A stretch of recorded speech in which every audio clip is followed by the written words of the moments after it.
Bible Stories Reading Online. I'm Teacher Beth, and today we are going to continue on with our story of the creation of the world that is found in Genesis chapter 1 and 2. So, what did we learn about what God made in the first 5 days? Well, let's do a recap. In day 1, God created the light. In day 2, God created the sky. In day 3, God separated the water and the land, and there were trees, bushes, flowers growing all over the land. And on the 4th day, God created the hot sun, the cold moonlight, and twinkling stars.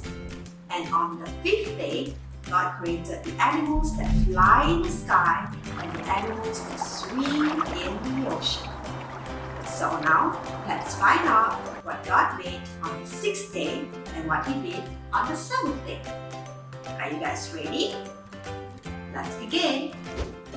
On the 6th day, God imagined creatures that galloped, hopped, and slithered. Creatures with fur, scales, and shells, and with claws, hooves, and horns. Creatures that barked, hissed, howled, and grunted. All at once, the earth was alive with all kinds of animals. Last of all, God took a handful of earth and modeled it into a figure that looked just like Him. He breathed into the figure's nostrils and it shivered, blinked, and came alive. It was the first man, Adam. God quickly realized that the man would be lonely all on his own, so He sang Adam into a deep sleep while He made him a companion. God gently took out one of the man's ribs. Then He shaped the rib into another similar figure, the first woman, Eve. Finally, God brought Eve to life, then woke up Adam and introduced them to each other. God watched His 2 humans with delight.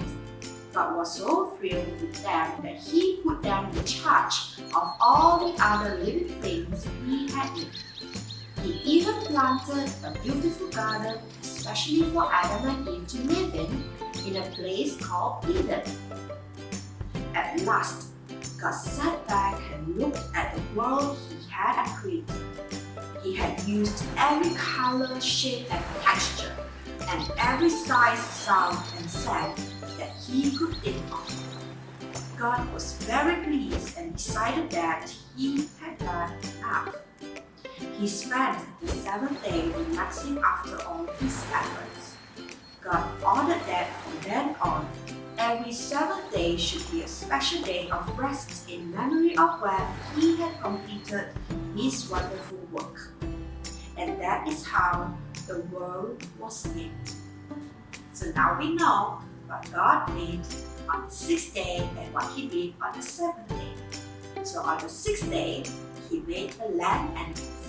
The land animals that can gallop, that can hop, they can slither, and all these animals look different. And also, God made man and woman. The man called Adam and the woman called Eve. And these 2 of them look just like you and me.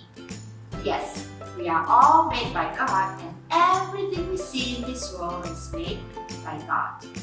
And on the 7th day, God rested.